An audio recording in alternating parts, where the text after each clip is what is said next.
மறக்கப்பட்ட சோளாபூரி அதை பற்றி தான் இன்றைக்கி உங்கள்கிட்ட சொல்ல போகிறேன். அன்றைக்கி ஒரு நாள் நானும் என் அக்காவும் கடைக்கு போனோம். அங்கே போயிட்டு நான் கேட்குற விஷயம்லாம் மெனு கார்டில் இருக்கே தவிர அவங்க கடையில் தான் இல்லை. போங்கடான்னு சொல்லிட்டு நானும் என் அக்காவும் வீட்டுக்கே வந்துட்டோம்.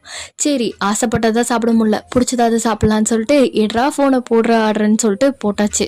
அதில் ஒன்று தான் இந்த சோளாபூரி. இந்த சோளாபூரி நான் இது வரைக்கும் சாப்பிட்டதில்லை, பட் அக்கா சாப்பிட்ருக்கா.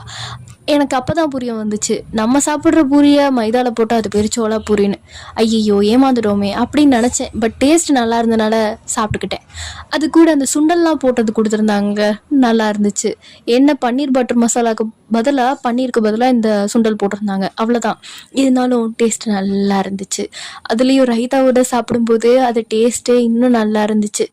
என் அக்கா ஸ்வீட் லவர், எனக்கு ஸ்வீட்டே பிடிக்காது. இருந்தாலும் அவள் வாங்கி கொடுத்தா நான் சாப்பிட்டுப்பேன். அதில் ஒன்று தான் இந்த milk shake. Vanilla milk shake, chocolate milk ஷேக்னு வாங்கியிருந்தா. ஆக்சுவலி ரெண்டுமே டேஸ்ட்டு சூப்பராக இருந்துச்சு. பாதி குடிச்சிட்டு அன்றைக்கி நாள் முடிச்சிட்டோம். இந்த வீடியோவை நான் போடவே மறந்துட்டேன், அதனால தான் மறக்கப்பட்ட சோளாபூரின்னு சொன்னேன்.